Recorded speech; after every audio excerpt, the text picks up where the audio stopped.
September 16th, 1935. Dutch Schultz, the most powerful gangster in New York, publicly humiliated Bumpy Johnson with racist slurs in front of 200 witnesses at the Cotton Club. 7 days later, 8 of Schultz's men were dead. But here's the twist. Bumpy Johnson didn't pull a single trigger.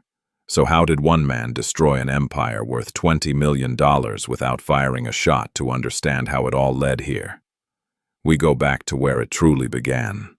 Harlem, New York, September 1935. The neighborhood had become a battlefield, not of armies clashing in open streets with tanks and artillery, but of criminal empires conducting warfare through economics and violence and political manipulation. A war that most residents could feel in the tension that hung over every street corner, every policy bank, every nightclub where money and power exchanged hands in the darkness between legal commerce and criminal enterprise. Dutch Schultz controlled this battlefield like a conquering general surveying occupied territory. His organization generated $20 million annually through bootlegging, policy operations, labor racketeering, and a dozen other criminal enterprises that stretched across New York's 5 boroughs. 200 armed men worked directly for Schultz, enforcing his will through intimidation and violence that was both systematic and overwhelming. The kind of force that crushed opposition, not through strategy, but through sheer numerical and financial superiority that made resistance seem futile. Schultz's Harlem campaign had been devastatingly effective. 18 months of methodical conquest had destroyed every significant colored operator who'd tried to maintain independence from white control. Madame Stephanie Street, Claire, who'd run Harlem's most sophisticated policy operation for a decade, had been forced into retirement after Schultz's men bombed her headquarters and murdered 3 of her top collectors.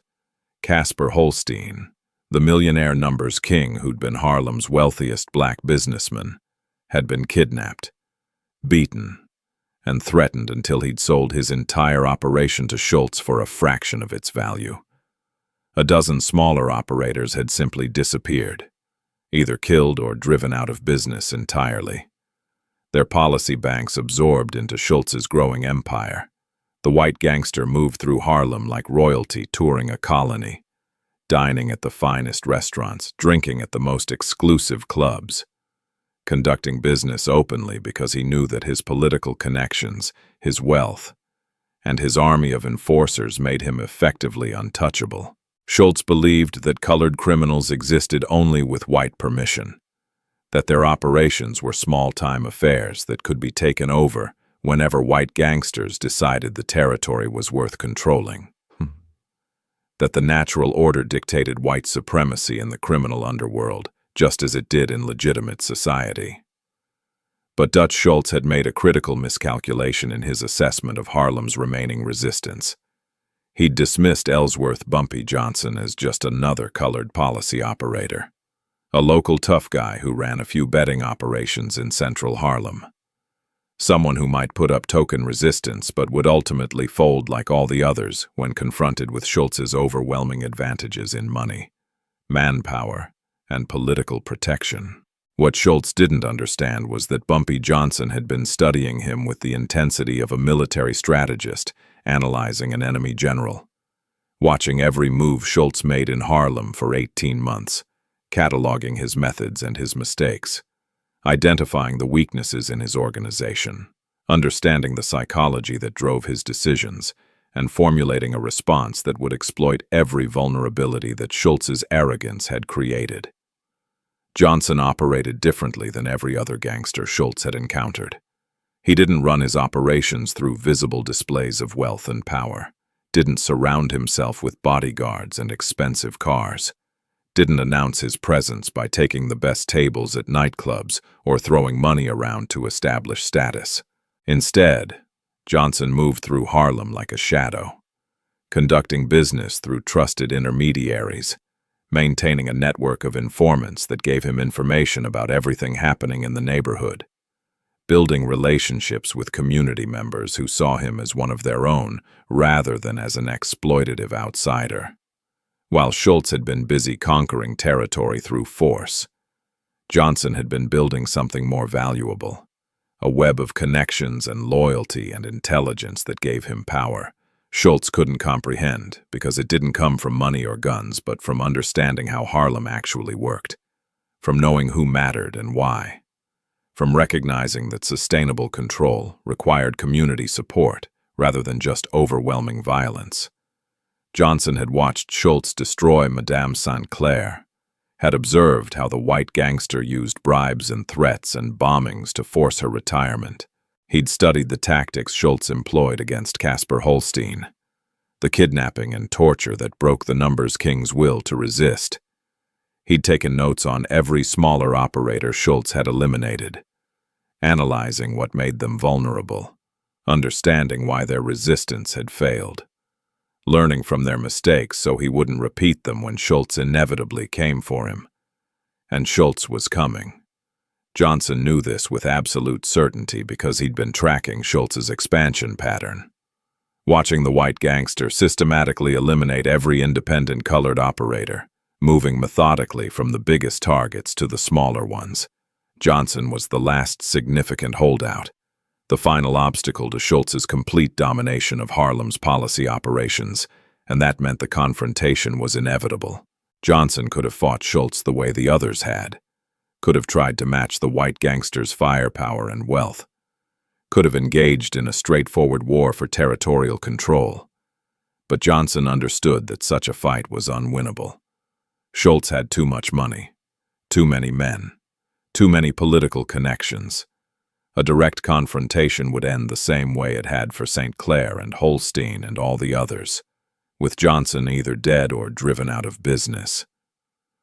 So Johnson had spent 18 months preparing for a different kind of war, one that wouldn't be fought with guns and bombs, but with psychology and strategy and manipulation.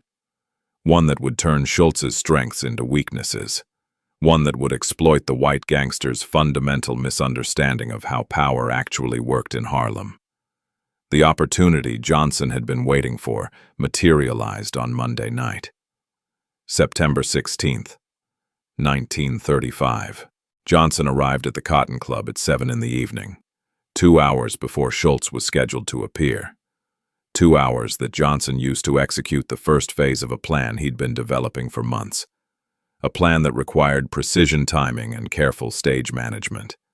A plan that would transform what should have been Johnson's greatest vulnerability into the weapon that would destroy Dutch Schultz's Harlem empire. The first people Johnson spoke with were 3 reporters from colored newspapers, men who covered Harlem's social scene and criminal underworld, men Johnson had cultivated relationships with over the years.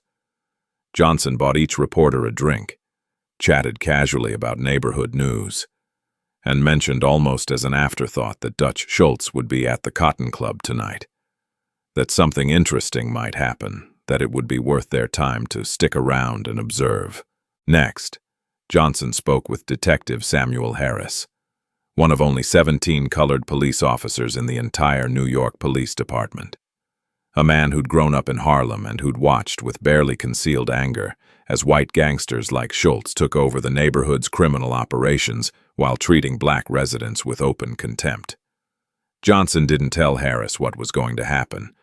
Didn't need to, because Harris understood that Johnson's presence at the Cotton Club on a night when Schultz would be there wasn't coincidental.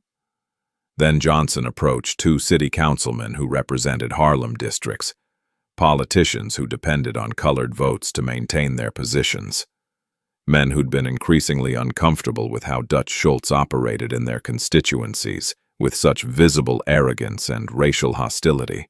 Johnson bought them drinks, engaged them in conversation about community concerns, ensured they would be present and attentive when events unfolded later that evening. Finally, Johnson spoke with Marcus Webb, a waiter who'd worked at the Cotton Club for 6 years. Johnson slipped Webb a $20 bill and said quietly, "Make sure, mister. Schultz knows I'm here tonight. Don't be obvious about it, but find a way to mention that Bumpy Johnson is sitting alone at the back table. Make sure he knows." Webb nodded, pocketed the money, and went about his duties while Johnson retreated to the table he'd selected with meticulous care. A position at the back of the club that was visible from Schultz's preferred table near the stage, but isolated enough that any confrontation would require Schultz to cross the entire length of the nightclub floor. Would transform whatever happened into a performance that 200 witnesses would observe. Johnson ordered bourbon, settled into his chair, and waited with the patience of a chess master who'd already calculated the next 12 moves. Dutch Schultz arrived at the Cotton Club just after 9 in the evening, surrounded by his usual entourage of bodyguards and lieutenants, taking his reserved table near the stage with the presumption of ownership that characterized everything he did in Harlem. Schultz was in an expansive mood, celebrating what he considered the inevitable completion of his conquest of colored gambling operations. Marcus Webb approached Schultz's table around 10 in the evening, refilled the white gangster's whiskey glass, and mentioned with carefully calculated casualness, "Mr. Schultz, sir, I thought you should know that Bumpy Johnson is here tonight, sitting alone at the back table. Been here since 7. Just thought you'd want to know." Schultz's head turned, his eyes scanning the club until they located Johnson's table. Here was the last colored operator who hadn't submitted to Schultz's authority, sitting alone in a public venue without bodyguards or backup, vulnerable and exposed in a way that seemed like either stupidity or surrender. What Schultz didn't understand was that Johnson's apparent vulnerability was actually careful staging, that the isolation was deliberate, that every element of the scene had been choreographed to produce exactly the reaction Schultz was experiencing. Schultz drank steadily for the next 90 minutes, the alcohol lowering his already minimal inhibitions, fueling the rage that had been building as he'd thought about Johnson's continued independence. The confrontation everyone would remember for decades began just after 11:30 in the evening. Dutch Schultz stood abruptly from his table. His face flushed red from expensive whiskey and from anger that had been fermenting all night. He began walking across the Cotton Club toward Johnson's table, not casually but with the aggressive body language of a man preparing for confrontation. His bodyguards scrambling to follow him, other patrons turning to watch because Schultz's demeanor made clear that something dramatic was about to happen. Johnson watched Schultz approach with eyes that revealed nothing. No fear or anger or surprise. Just calm observation as the white gangster crossed the distance between them while the entire nightclub gradually fell silent. Schultz reached Johnson's table and didn't sit down or lean in for a quiet conversation. Instead, he slammed his hand down on the table hard enough that Johnson's bourbon glass jumped and spilled. And then he began to shout, his voice loud enough that people across the club stopped their conversations to listen. Loud enough that the band faltered and the music died. "You've got some nerve showing your face in here tonight." "Boy," Schultz roared, his voice thick with alcohol and contempt. "You think you're somebody. You think running a few penny anti-policy banks in Colored Town makes you a real gangster. I've been trying to be reasonable with you people, trying to give you a chance to work for me and make something of yourselves. But you're too stupid to understand when somebody's doing you a favor." The entire club went silent. 200 people stopped talking and moving and breathing because Dutch Schultz was publicly berating Bumpy Johnson, using language so dismissive and contemptuous that even in 1935, even in a club that generally excluded colored patrons, people were shocked by the naked hatred in Schultz's voice. Johnson didn't stand up, didn't reach for the weapon he carried, didn't make any threatening gesture at all. He simply sat there, his eyes tracking across the room with methodical precision, cataloging every witness to this moment, identifying the 3 reporters who were already taking notes, spotting Detective Harris watching from the bar with barely concealed fury, noting the 2 city councilmen whose faces had gone rigid with shock. Johnson's gaze swept across 15 specific individuals, all colored residents of Harlem, all people with influence in their communities, all witnesses who would carry this story throughout the neighborhood, spreading the tale of how Dutch Schultz had publicly humiliated a black man in the Cotton Club, using language that made Schultz hated throughout Harlem despite his money and his power. Then Johnson spoke, his voice so quiet that people had to strain to hear it, so calm that it seemed completely disconnected from the fury Schultz was displaying, so cold that several witnesses later described it as the most frightening thing they'd ever heard. "You've got 7 days to get every one of your people out of Harlem," Johnson said. "After that, anyone working for you in my neighborhood answers to me. You want to disrespect me in public. You want to call me names in front of all these people. That's your choice. But choices have consequences. Mr. Schultz, you've got 7 days. Schultz threw back his head and laughed, a huge, genuine laugh that filled the silent club. The laugh of a man who couldn't believe what he was hearing.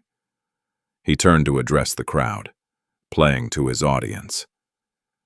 "You all heard him," Schultz announced, still laughing. "This nobody from the streets thinks he can give me ultimatums. 7 days. That's the funniest thing I've heard all week." Johnson stood slowly, picked up what remained of his bourbon, drained the glass, and walked toward the exit. The crowd parted for him, watching this man who'd just been publicly humiliated walk past Schultz without another word. Past Schultz's bodyguards who tensed but didn't stop him. Out of the Cotton Club into the Harlem September night. Schultz watched him go, still chuckling, still shaking his head, still believing he'd won this confrontation, still convinced that public humiliation would break Johnson's will to resist. What Schultz didn't see was that Johnson had just activated a carefully constructed trap. That the public humiliation Schultz thought he'd inflicted was actually the catalyst for Johnson's real plan. That every witness to this confrontation would become a weapon Johnson would use to destroy Schultz's Harlem operations. 4 blocks north, in an apartment on West 139th Street. 5 men had been waiting since 8 that evening, the moment Johnson walked through the door at 2 in the morning. The atmosphere in the small room shifted from anticipation to focus. These weren't the muscle men or enforcers that most gangsters surrounded themselves with. These were strategists, men whose value came from their capacity to analyze situations and identify vulnerabilities and devise solutions to seemingly impossible problems. William Blueprint Foster had spent 10 years working as a city planner before turning his skills toward criminal enterprise. Marcus Numbers Thompson had been an accountant who'd analyzed Schultz's financial operations for the past year. Samuel Preacher Williams had been a community organizer who understood Harlem's social dynamics better than anyone alive. Raymond Professor Clark had taught psychology at City College before being forced out for his race. Thomas Chess Patterson had been a chess master who'd won tournaments throughout the Northeast. Johnson looked at these 5 men and said simply, "It's done." Schultz performed exactly as predicted. 200 witnesses saw him publicly humiliate me using language that will make every colored person in Harlem want him destroyed. Now we move to phase 2. He spread a map of Harlem across the table, a detailed diagram showing every neighborhood and street corner where Schultz operated. 7 days. 8 people, Johnson said, but this isn't revenge. This is architecture. We're not just driving Schultz out of Harlem. We're establishing a principle that will govern how white and colored gangsters interact. For the next 100 years. Johnson placed 8 photographs on the table. Pictures of men who worked for Dutch Schultz in various capacities throughout Harlem. But these weren't Schultz's top lieutenants or most capable enforcers. These were carefully selected targets. Weak links chosen not for their importance but for the strategic effect their removal would create. These 8 men don't matter because they're Schultz's best people, Johnson explained. They matter because they're positioned at critical junctions in his operation. Remove them in the right sequence, and Schultz's entire Harlem infrastructure collapses through a domino effect he won't see coming. Johnson pointed to the first photograph. Vincent Mel, a collector who handles the policy banks in central Harlem. He's been skimming money from Schultz for 6 months. We're going to make sure Schultz finds out about the theft in a way that makes Schultz think Mel is planning to betray him to us. The second photograph showed Raymond Sullivan. Red collects from the wealthiest policy player. He's terrified of getting caught. We're going to feed him information that makes him think the police are about to arrest him, make him so paranoid that he becomes unreliable. Johnson continued through the list, explaining how each target had been selected for the strategic position they occupied and the specific vulnerability that could be exploited. Each removal would weaken Schultz's operation, while simultaneously creating paranoia within his organization. Then Johnson placed the 8th photograph on the table, and the room went absolutely silent. The picture showed a white woman in her late 30s, well-dressed and respectable-looking. Catherine O'Malley, Johnson said quietly, wife of Police Captain James O'Malley, one of the 3 highest-ranking officers in the NYPD. What Schultz doesn't know is that Mrs. O'Malley has been secretly working as Schultz's accountant for the past 2 years, handling his books and managing his financial records in exchange for payments that supplement her husband's police salary. The implications hit the room like a physical force. If Catherine O'Malley was exposed as Schultz's accountant, it would destroy her husband's career, create a massive scandal, potentially lead to federal investigations that could bring down Schultz's entire empire. But we're not going to expose her, Johnson said. We're going to make Schultz think she's betraying him, feed him information that suggests she's planning to turn state's evidence, when Schultz has to choose between protecting his accountant and protecting himself. Every other person in his organization will understand that Schultz will sacrifice anyone to save himself. Johnson looked around the room, meeting each man's eyes in turn. The first death won't be by our hands, he said, and the statement hung in the air like a promise and a prophecy. Blueprint Foster's eyes widened as understanding dawned. You're going to make Schultz kill his own people. Johnson smiled, a cold expression that didn't reach his eyes. Schultz is going to eliminate Vincent Mel himself, because we're going to make him believe Mel is the threat. All we have to do then is claim responsibility, attach our message to a body we didn't create, and Schultz will never know the difference. He'll think we executed Mel. We'll react accordingly, and every subsequent mistake he makes will drive him further into the trap we've constructed. The brilliance of the strategy settled over the room. Johnson wasn't planning to fight Schultz through direct confrontation. He was going to manipulate the white gangster into destroying his own organization through paranoia and suspicion and fear. Would make Schultz see betrayal in loyalty and threats in allies. Would turn the very strengths of Schultz's operation into weapons that would dismantle his Harlem empire from within. In 7 days, Harlem will be free of Dutch Schultz's control, Johnson said, his voice carrying absolute certainty. And the criminal underworld will understand that disrespecting colored gangsters carries consequences that white operators can no longer afford to ignore. But the first death won't be by our hands. The plan went into motion before dawn on Tuesday, September 17th. Less than 8 hours after Bumpy Johnson had walked out of that apartment on West 139th Street. Vincent Mel woke that morning to find an envelope slipped under his apartment door, plain white paper with no return address, no markings that would indicate who'd delivered it or when.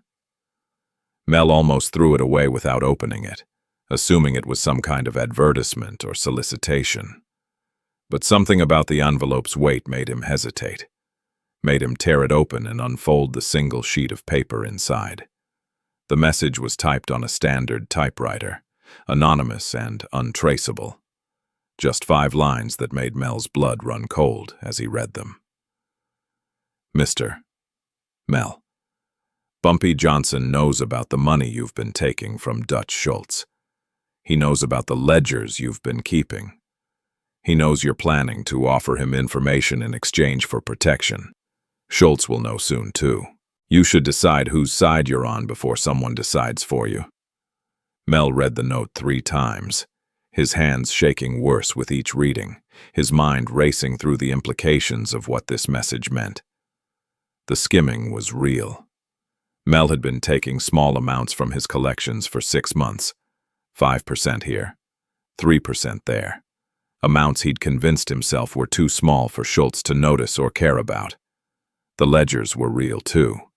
Mel had been keeping careful records of everything he took, not because he planned to betray Schultz, but because he was terrified of losing track and getting caught in an audit. But the suggestion that he was planning to approach Bumpy Johnson, that he was preparing to turn informant, that was completely false, was a lie that would get him killed if Schultz believed it, was exactly the kind of accusation that would make the white gangster eliminate a subordinate without asking questions or waiting for explanations. Mel spent 15 minutes pacing his apartment, trying to figure out who'd sent the note and what they wanted and whether this was some kind of trap or test or warning. Then he made the decision that Bumpy Johnson had calculated he would make. The choice that paranoid, guilty men always make when confronted with the possibility of exposure. He decided to go to Schultz first, to confess the skimming before anyone else could report it, to prove his loyalty by admitting his mistakes and begging for mercy, to demonstrate that despite his theft, he had no intention of betraying his employer to rival gangsters. Mel arrived at Schultz's Bronx headquarters at 9 in the morning, demanding to see the boss immediately, telling the bodyguards it was urgent, that he had critical information about a threat to the organization. The guards made him wait 90 minutes, let him sit in the outer office sweating and rehearsing what he'd say. Finally brought him into Schultz's private office just before 11 in the morning. Dutch Schultz was still in a good mood from the previous night's confrontation at the Cotton Club, still chuckling about how he'd put Bumpy Johnson in his place in front of 200 witnesses, still convinced that the colored gangster's threat had been empty, posturing that would lead to nothing. "Vincent," Schultz said genially as Mel entered, "what's so urgent that you need to see me at 11 in the morning?" Mel pulled the anonymous note from his pocket, handed it to Schultz, and began talking fast, the words tumbling out in a rush of confession and denial and desperate explanation. "Mr. Schultz, I received this note this morning. I need you to know that most of it is lies. I have been taking some money, small amounts. I know I shouldn't have, but I needed it for my mother's medical bills. But I swear on my life I never planned to go to Bumpy Johnson, never thought about turning informant, never even considered betraying you." Schultz read the note slowly, his expression shifting from amusement to confusion to cold calculation. When he looked up at Mel, his eyes had gone flat and dangerous. "Let me understand this.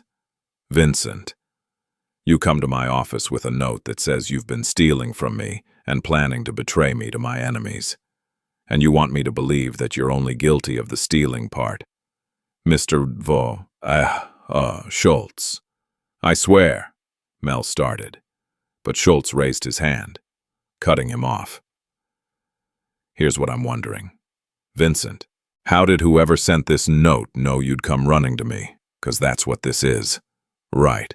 Someone sends you a warning that says I'm about to find out about your betrayal, so you panic and come confess before I hear it from someone else. But here's the thing that doesn't make sense. If this note is from someone who wants to expose you, why warn you first? Why give you a chance to get ahead of the accusation?" Mel felt the trap closing around him, felt Schultz's logic working through the scenario, arriving at conclusions that made Mel look guilty regardless of what he said. "Unless," Schultz continued, his voice getting quieter and more dangerous, "the note isn't from someone trying to expose you. Unless it's from someone trying to make you expose yourself. Unless someone wanted you to come running to me with this story, because they knew exactly how I'd react. Mr. Schultz, please, get out of my office. Vincent, go home. Stay there. Don't talk to anyone.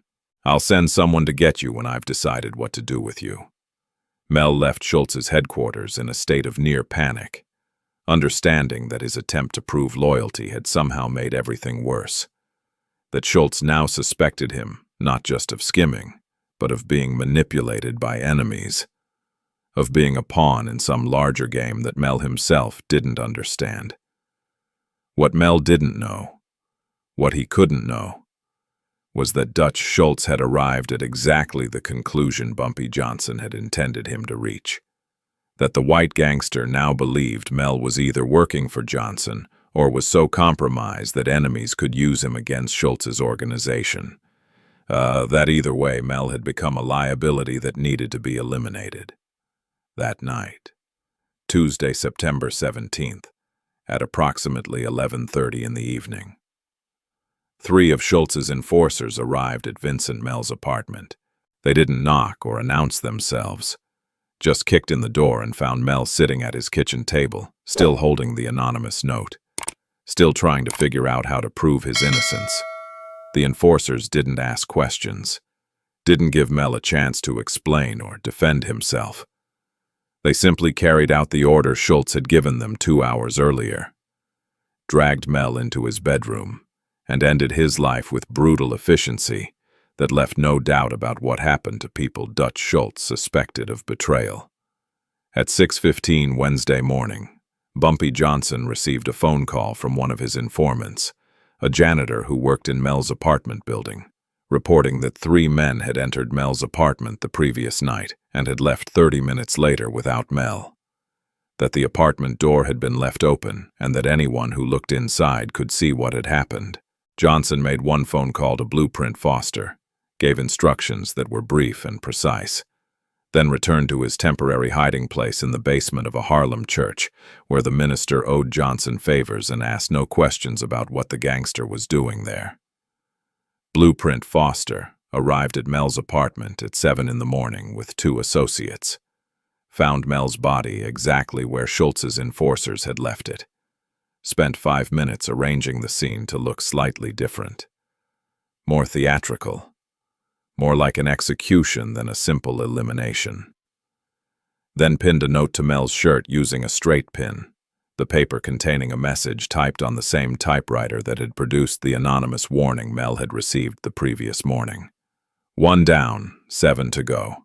Leave Harlem or keep counting bodies.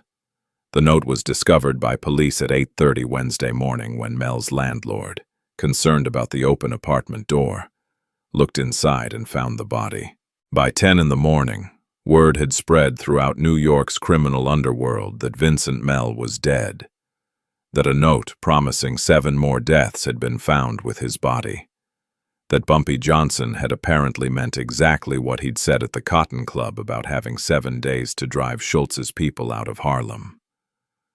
Dutch Schultz heard the news at 11 in the morning and immediately understood that he'd been manipulated, that someone had sent Mel that anonymous note knowing exactly how both Mel and Schultz would react, that Schultz himself had eliminated Mel, and that Johnson had simply claimed credit for a death Schultz's own paranoia had created.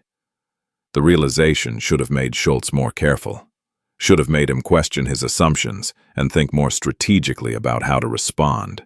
Instead, it made him furious, made him feel like he'd been made to look foolish, made him determined to find Bumpy Johnson immediately and demonstrate that white gangsters didn't get manipulated by colored operators, regardless of how clever those operators thought they were.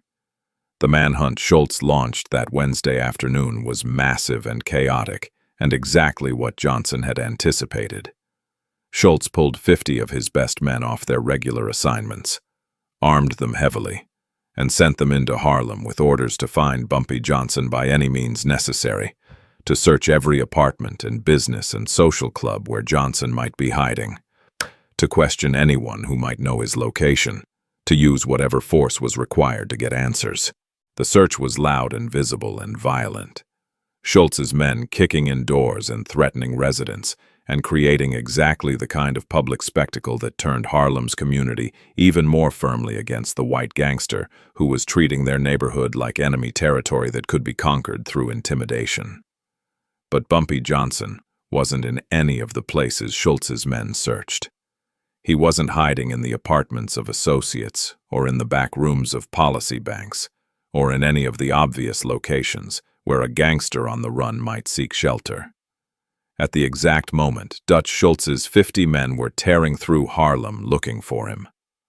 Bumpy Johnson was sitting in the office of Mayor Fiorello LaGuardia on the 5th floor of City Hall in Lower Manhattan, having a quiet conversation about public safety and community relations and the growing problem of white gangsters creating civil unrest in colored neighborhoods. Johnson had arranged this meeting 3 days earlier, had presented himself not as a criminal but as a community leader concerned about the violence and intimidation that Dutch Schultz's operations were bringing to Harlem, had positioned himself as someone who could provide the mayor with information about criminal activities in exchange for the city's commitment to better police protection for Harlem residents. The mayor, who was genuinely concerned about the political implications of racial tensions in Harlem and who saw an opportunity to gather intelligence about organized crime while appearing to support the colored community, had agreed to the meeting without realizing he was providing Bumpy Johnson with the perfect alibi. The unassailable proof that Johnson couldn't possibly be orchestrating a gang war while sitting in City Hall discussing civic matters with New York's mayor. While Johnson was meeting with LaGuardia, the second and third deaths on his list were occurring in Harlem. Not through any action Johnson's men took, but through the paranoia and confusion that Schultz's massive manhunt had created within his own organization. Raymond "Red" Sullivan had been terrified since hearing about Vincent Mell's death Wednesday morning, convinced that he was next on Johnson's list, jumping at every unexpected sound and seeing threats in every shadow. When 2 of Schultz's enforcers knocked on his door Wednesday afternoon, demanding to know if he'd seen Bumpy Johnson or had any information about Johnson's location, Sullivan panicked, assumed the men had come to eliminate him the way they'd eliminated Mel, and reached for the pistol he'd been carrying since that morning. The gunfight lasted perhaps 15 seconds, Sullivan firing wildly from his doorway, Schultz's enforcers returning fire with the superior marksmanship that came from actual combat experience. Sullivan taking 3 rounds to the chest and dying before he hit the floor, while the enforcers stood over his body, trying to understand why one of their own organization's collectors had just tried to kill them. The enforcers reported back to Schultz that Sullivan had attacked them without provocation, that he'd opened fire the moment they'd identified themselves, that his behavior suggested guilt or fear, or possibly that he'd been working with Johnson and had panicked when confronted. Schultz, already on edge from Mel's death and from the humiliation of being manipulated, immediately concluded that Sullivan must have been compromised, must have been planning to betray the organization, must have been another example of how Johnson was somehow turning Schultz's own people against him. The third death happened Thursday morning when Thomas "Little Tommy" Brennan, one of Schultz's policy bank operators, heard about both Mel and Sullivan being dead and decided the only way to prove he wasn't involved with Johnson was to help find the colored gangster more aggressively than anyone else. Brennan spent Thursday morning questioning Harlem residents about Johnson's whereabouts, using threats and intimidation that were harsher than necessary, trying to demonstrate his loyalty to Schultz through excessive violence that would prove he wasn't secretly working for the opposition. What Brennan didn't realize was that one of the men he'd threatened and beaten was the cousin of Samuel "Preacher" Williams, Johnson's associate who understood Harlem's social networks better than anyone. Preacher heard about the beating within 2 hours, made 3 phone calls to people he knew in Brennan's neighborhood, and by Thursday evening had arranged for 5 local men who had no connection to Johnson's organization, but who were furious about Brennan's behavior to corner the policy operator in an alley and teach him a lesson about respecting Harlem residents. The lesson turned lethal when Brennan, paranoid and terrified after watching 2 colleagues die in 2 days, pulled a weapon and tried to shoot his way out of the confrontation. The 5 local men, who'd only intended to rough Brennan up and warn him to leave the neighborhood, fought back in self-defense, and by the time the violence ended, Brennan was dead from multiple wounds. The 5 men had scattered into the night, and Bumpy Johnson's people simply had to arrive before the police. Pin a note to Brennan's body, and let everyone assume that this death, like the previous 2, had been a targeted execution rather than a chaotic fight that spiraled out of control. 3 down, 5 to go. Last chance to leave Harlem. By Thursday afternoon, Dutch Schultz was no longer confident or amused. 3 of his Harlem operators were dead in 3 days, killed with precision that suggested careful planning, even though Schultz couldn't find any evidence that Johnson's people were actually doing the killing. Couldn't identify witnesses who'd seen Johnson's men near any of the crime scenes. Couldn't understand how the colored gangster was orchestrating these deaths while remaining completely invisible. The paranoia that had been building in Schultz since Wednesday morning reached critical levels Thursday evening, when he realized that he couldn't trust his own intelligence, couldn't rely on his own people, couldn't distinguish between genuine loyalty and potential betrayal, couldn't tell which of his remaining operators might be next to die or might already be working against him. Schultz began questioning everyone in his organization, demanding to know where they'd been when each death occurred, asking who they'd spoken with and what they'd discussed, looking for any sign of disloyalty or suspicious behavior or connection to Bumpy Johnson. The interrogations created exactly the atmosphere of fear and suspicion that Johnson had intended, made Schultz's people afraid of their own boss, made them wonder if any mistake or wrong word might be interpreted as betrayal, made them start looking for ways to protect themselves from Schultz's growing instability. Friday morning brought the trap Johnson had spent the most time preparing, the elaborate, multi-layered operation that would transform Dutch Schultz from a feared gangster into a national villain.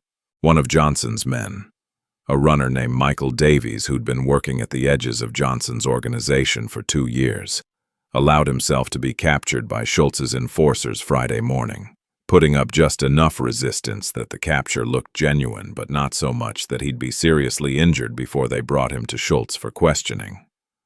Davies was taken to a warehouse in the Bronx where Schultz maintained a private office for conducting business that required discretion. The white gangster spent 6 hours interrogating Davies, using methods that were brutal and effective, breaking the man's resistance through pain and fear and exhaustion until Davies was willing to say anything that might make the torture stop. "Where is Bumpy Johnson?" Schultz demanded for perhaps the 100th time. Davies, who'd been trained extensively on exactly what to say when captured, who'd memorized his lines and rehearsed his delivery until it sounded natural and convincing, finally broke down and confessed. "The warehouse," Davies gasped through broken teeth and swelling. "The old warehouse on Pier 47. That's where he's been hiding. That's where he plans everything.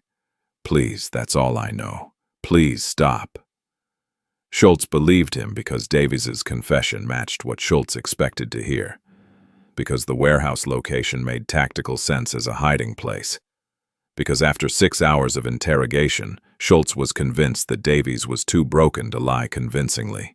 What Schultz didn't know was that the warehouse on Pier 47 hadn't been used for cargo storage in 5 years, that Bumpy Johnson had quietly purchased the building through intermediaries 6 months earlier, that for the past 3 months, the warehouse had been serving as an evening school where 40 colored children from poor Harlem families came 3 nights a week to receive tutoring and education from volunteer teachers. A charitable operation Johnson funded anonymously because he believed in giving back to the community that sustained him. Schultz spent Friday afternoon planning the raid, assembling 40 of his best men, bringing in enough firepower to overwhelm whatever defenses Johnson might have prepared.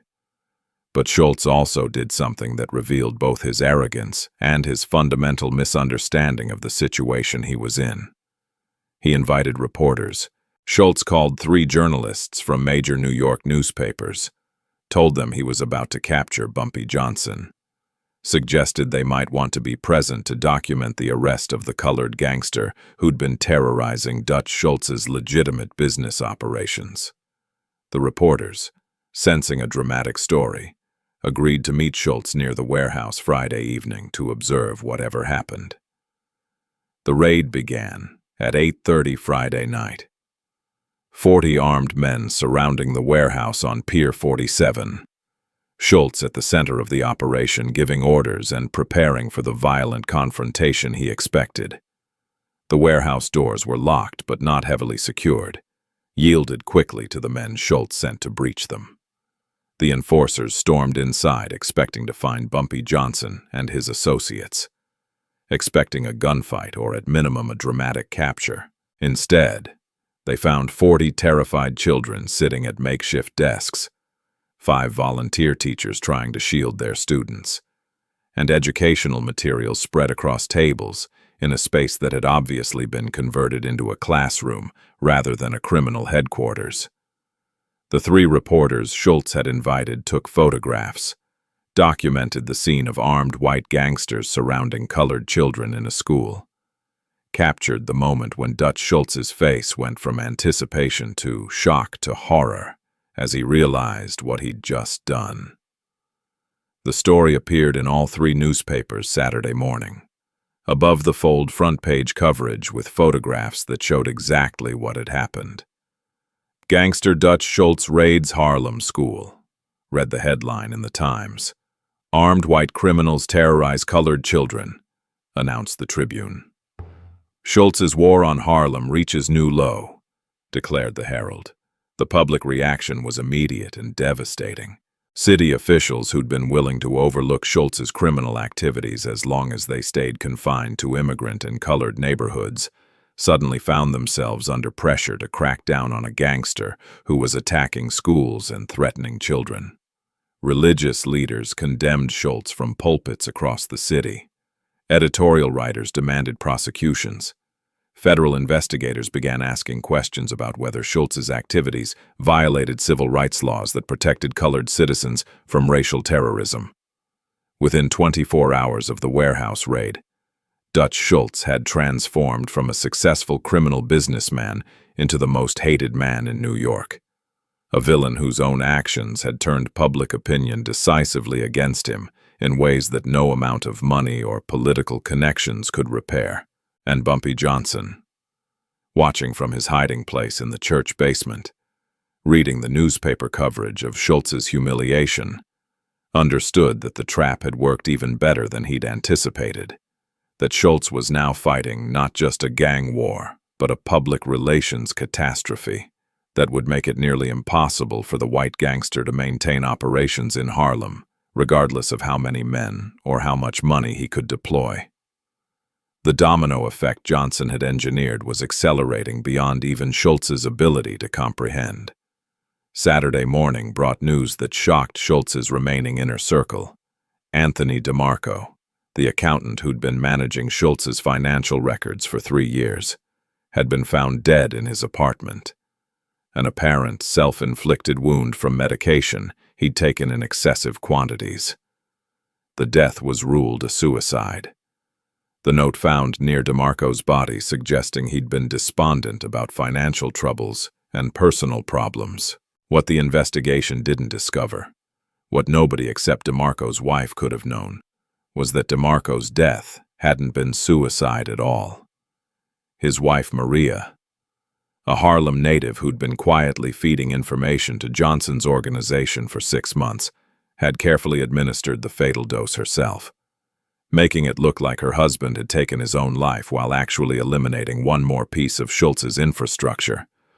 Maria DeMarco had her own reasons for betraying her husband's employer. Reasons that had everything to do with watching Dutch Schultz treat her Harlem neighbors with contempt. Reasons connected to the public humiliation she'd witnessed at the Cotton Club when Schultz had called Bumpy Johnson those names in front of everyone. Reasons rooted in the simple fact that she was tired of being married to a man who helped white gangsters exploit her community. Sunday brought the 7th death, though this one came through official channels rather than criminal action. Marcus Goldstein, Dutch Schultz's attorney and the legal mind who'd kept the white gangster out of prison despite numerous arrests and investigations, was taken into custody by FBI agents Sunday morning on charges of tax evasion, fraud, and conspiracy to obstruct justice. The arrest came because Bumpy Johnson had spent 3 months carefully copying Goldstein's financial records through a secretary who worked in the lawyer's office.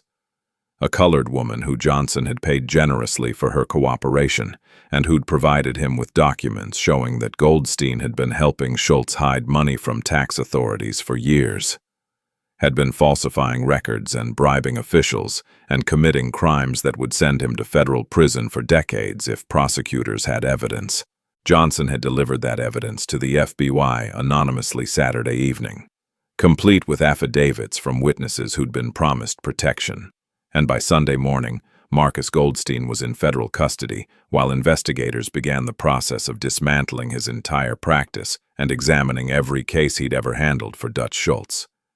Without his accountant and without his lawyer, Dutch Schultz had lost the 2 people who made his criminal empire function as a quasi-legitimate business, had lost the financial expertise and legal protection that allowed him to operate openly despite everyone knowing he was a criminal, had lost the infrastructure that separated successful gangsters from common street thugs who got arrested and convicted within months of starting their operations. The phone call came Sunday night at 11:45. Just 15 minutes before Monday began and the 7-day deadline Bumpy Johnson had announced at the Cotton Club expired. Dutch Schultz was in his Bronx headquarters, surrounded by bodyguards, drinking whiskey and trying to figure out how to respond to a situation that had spiraled completely out of his control. 7 of his key Harlem operators were dead or arrested. His entire organization was terrified and suspicious of each other. Public opinion had turned violently against him, and he still had no idea where Bumpy Johnson was hiding or how the colored gangster had orchestrated this campaign of destruction without apparently taking direct action himself. The phone rang, an unusual occurrence this late at night. Schultz's bodyguards wanted to screen the call, but Schultz waved them off and picked up the receiver himself. "Mr. Schultz," came a quiet voice, calm and controlled and instantly recognizable as belonging to Bumpy Johnson. "I thought we should talk before your 7 days run out." "Johnson," Schultz said, his voice tight with barely controlled rage, "you've got some nerve calling me directly." "The 8th person on my list isn't who you think," Johnson said, ignoring Schultz's anger entirely. "It's not another one of your operators or lieutenants. The 8th person is you. Dutch. You're the final name." Schultz felt something cold settle in his stomach. "You threatening to kill me?" "I'm offering you a choice," Johnson replied. "You can die tonight, die tomorrow, die whenever my people finally get close enough to put a bullet in you, or you can leave Harlem completely, pull out every operation that you have in my neighborhood, and live another 30 days. Maybe longer if you're smart about what comes next." "Why would I believe any deal you offer?" "Because I'm not offering a deal. I'm explaining your options. You've seen what the past 7 days cost you. 7 people dead or destroyed. Your Harlem operations in shambles. Your reputation ruined. The FBI investigating your lawyer. Newspapers calling you the most hated man in New York. That's what 1 week of war with Bumpy Johnson looks like. You want to see what happens in week 2. Schultz said nothing, his mind racing through scenarios, trying to find an angle that would let him salvage something from this disaster.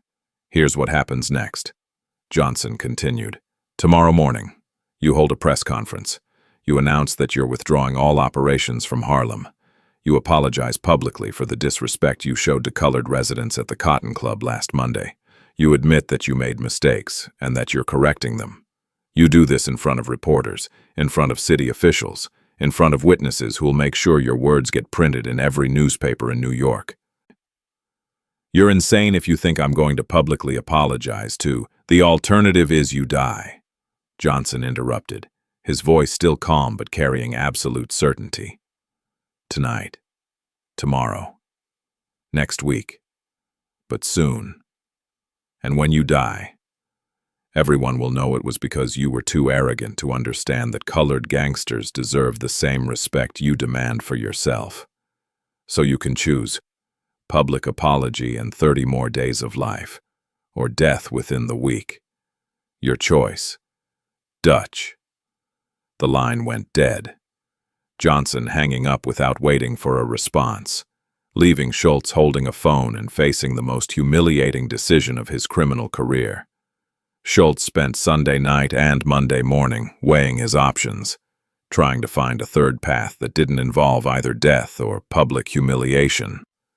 But every scenario he constructed ran into the same problem.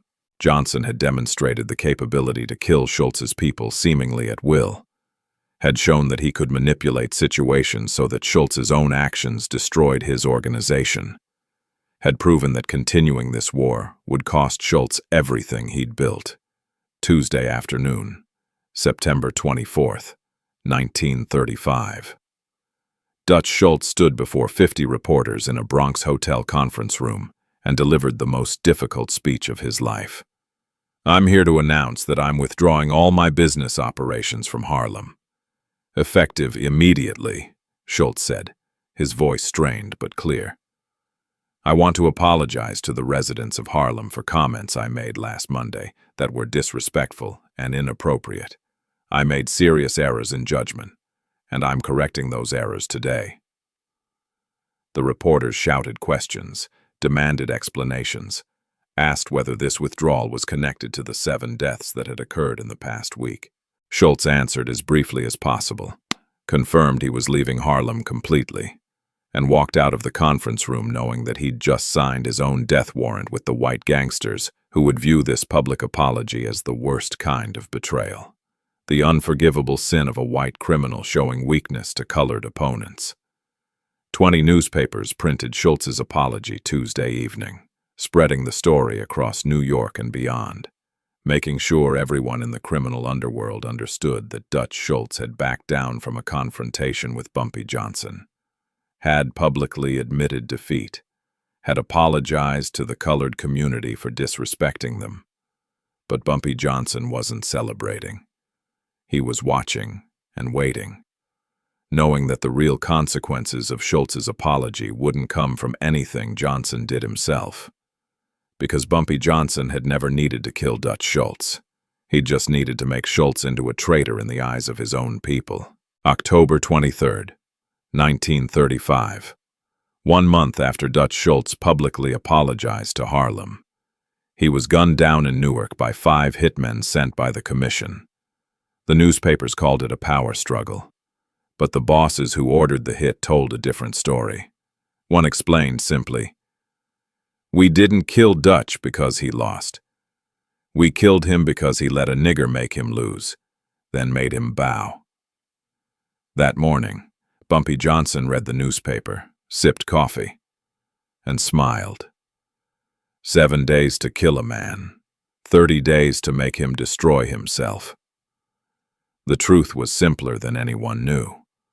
1 week before the Cotton Club confrontation, Johnson had met 3 commission members in Little Italy, showing them proof Schultz was skimming money, planning unauthorized expansion.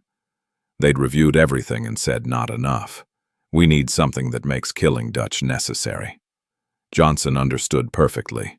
He'd designed the entire Cotton Club humiliation to create that necessity.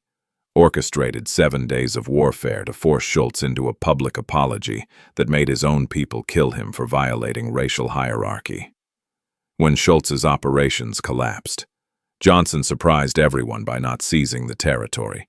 Instead, he divided it among 5 colored operators, creating the Harlem Alliance, where cooperation replaced competition. Johnson became not Harlem's boss, but its strategist. From this emerged a law that lasted a century. White gangsters learned to mask contempt with courtesy. Understanding disrespect carried fatal consequences. 10 years later, Johnson sat in the Cotton Club at the exact table where Schultz had sat. A young white gangster named Michael Costello approached nervously. "Mr. Johnson, I want to start operations in Harlem. I'm asking your permission first." Johnson looked up slowly, nodded once. "You can operate, Mr. Costello. But remember, respect comes before profit. Always. Treat Harlem with dignity. Forget that. And you'll learn why Schultz's empire collapsed in 7 days." Costello nodded quickly. "Yes, sir. Respect first." Johnson watched him leave and smiled. On September 16th, 1935, Dutch Schultz thought he'd won by humiliating a colored gangster. But that man taught the world a lesson that outlasted them both. True power isn't destroying enemies. It's making enemies destroy themselves. 8 deaths Johnson orchestrated, but barely participated in. Schultz's self-destruction at his own allies' hands. A lesson passed down through generations: intelligence defeats force. Strategy outlasts violence. The greatest victories come not from winning fights, but from transforming power itself.